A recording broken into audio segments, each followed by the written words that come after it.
Hello friends, নানান ব্যঞ্জনে আজ তোমাদের স্বাগত জানিয়ে আজ আমি পমফ্রেট মাছ বানিয়ে দেখাবো। এখানে আমি 4 পিস পমফ্রেট মাছ নিয়েছি। এগুলোকে এখন কেটে নেব।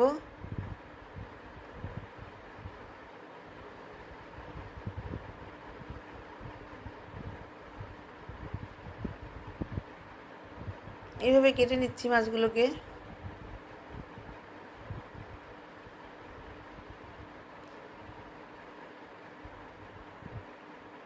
কেটে নিয়ে তারপরে এই সামনে দিয়ে এরকম করে ফেলে দিচ্ছি যাতে লবণ টবণগুলো ঢুকে যায়।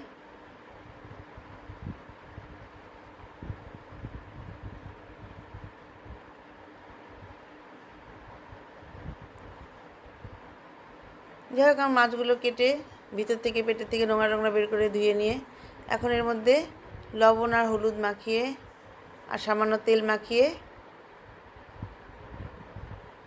5-6 মিনিট বা 7 মিনিট একটু রেখে দেবো রেস্টে।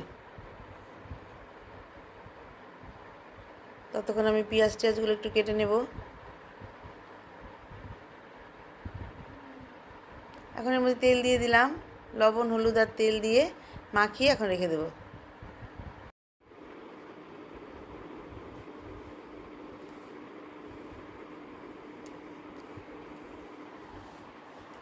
এইভাবে তেল হলুদগুলোকে ভালো করে মাখিয়ে নিচ্ছি।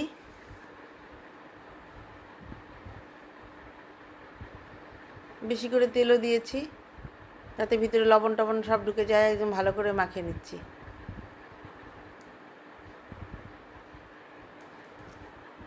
এখন 5-6 মিনিট রেস্টে রেখে দেব। এদিকে কড়াইতে আমি তেলও বসিয়ে দিয়েছি, তেল গরম হয়ে গেছে। ওদিকে আমার মশলাগুলোও কাটা হয়ে গেছে, পেঁয়াজ টিয়াজ রসুনগুলো। এখন আমি মাছগুলোকে ভেজে নিচ্ছি। এটা হালকা হালকা ভাজবো, বেশি ভাজবো না।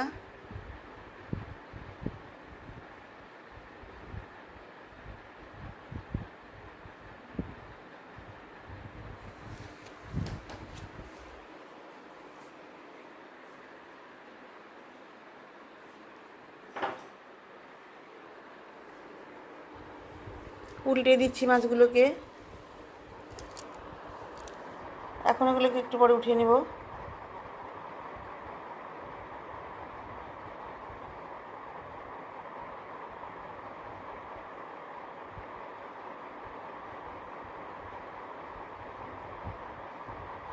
উঠিয়ে নিচ্ছি। আর 2 পিস আছে, 2 পিস ভেজে নেব।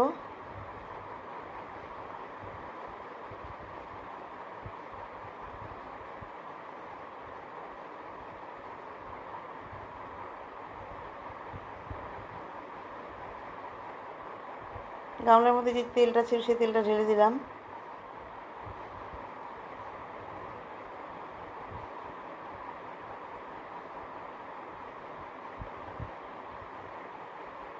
এই খুন্তিটা দিয়ে উল্টাতে সুবিধা হয়, সেই জন্য এটাকে নিয়ে এসেছি।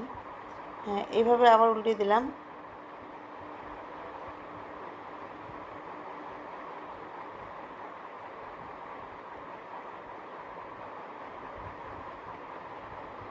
এভাবে এখন উঠিয়ে নিচ্ছি মাছটাকে। এখন এই তেলের মধ্যে একটা শুকনো লঙ্কা, একটা তেজপাতা আর কালো জিরা ফোড়ন দিয়ে নেব।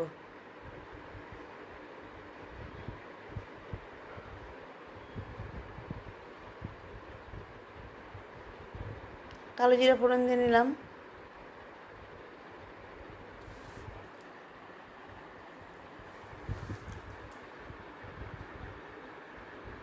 এখন এর মধ্যে ভাজা ভাজা হয়ে গেছে। এখন এর মধ্যে 3টা বড় বড় পেঁয়াজ ভেজে নিচ্ছি।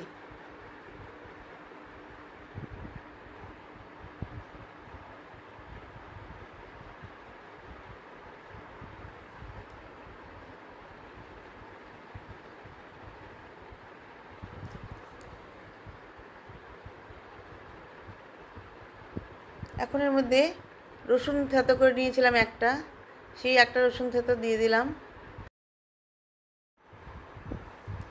এখন এর মধ্যে 7-8টা কাঁচা লঙ্কা দিয়ে দিলাম, ফেড়ে ফেড়ে নিয়েছি এগুলোকে। আর এখন এর মধ্যে টমেটো পেস্ট দিয়ে দিলাম।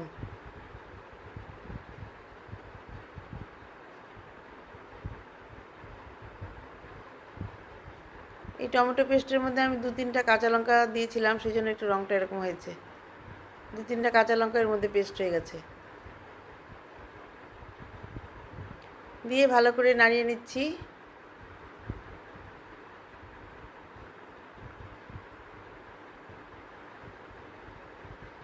এখন এর মধ্যে সামান্য লবণ দিলাম, কারণ মাছের মধ্যে তো অনেকটা লবণ দিয়েছিলাম। যদি মাছটা আবার লবণ দিলে বেশি লবণ হয়ে যায়, সেজন্য পরে আবার লাগলে দেব। আর এখন একটু হলুদ দিয়ে দিলাম।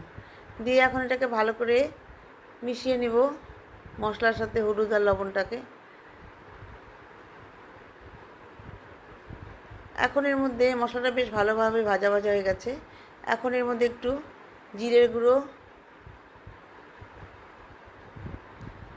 একটু ধনের গুঁড়ো দিয়ে ভালো করে মিশিয়ে নিয়ে এখন এর মধ্যে অল্প সামান্য শুকনো লঙ্কার গুঁড়ো দিয়ে দিব, সামান্য।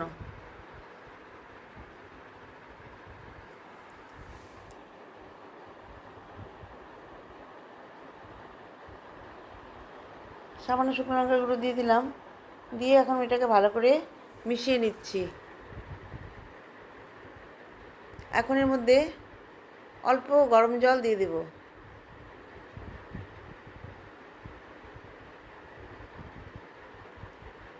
এখানে হাঁড়িতে গরম জল করেছিলাম, ছোট্ট একটা হাঁড়িতে, সেজন্য ওখান থেকে হাতা দিয়ে দিয়ে অল্প অল্প করে দিয়ে দিচ্ছি। দিয়ে মশলাটাকে ভালো করে মিশিয়ে নিচ্ছি।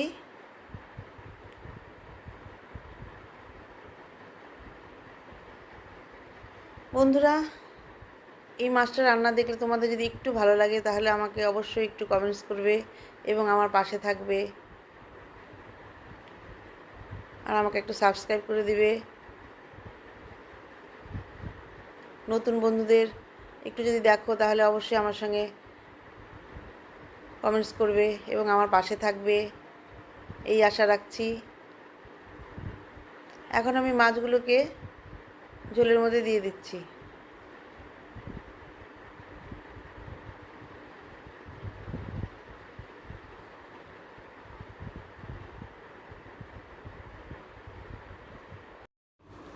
এইভাবে আমার রান্নাটা হয়ে গেল। আমি এখানে পরে দেশি ধনেপাতা দিয়েছিলাম, যেটা স্কিপ হয়ে গেছে। আর একটু ফুটিয়ে ধনেপাতা দিয়ে তারপর মাছটাকে নামিয়ে নেব। বন্ধুরা, তোমরা সবাই ভালো থাকবে এবং সুস্থ থাকবে, ভগবানের কাছে এটাই প্রার্থনা করছি। নানান ব্যঞ্জনে আজ তোমাদের সবাইকে স্বাগত জানিয়ে বিদায় নিলাম। নমস্কার।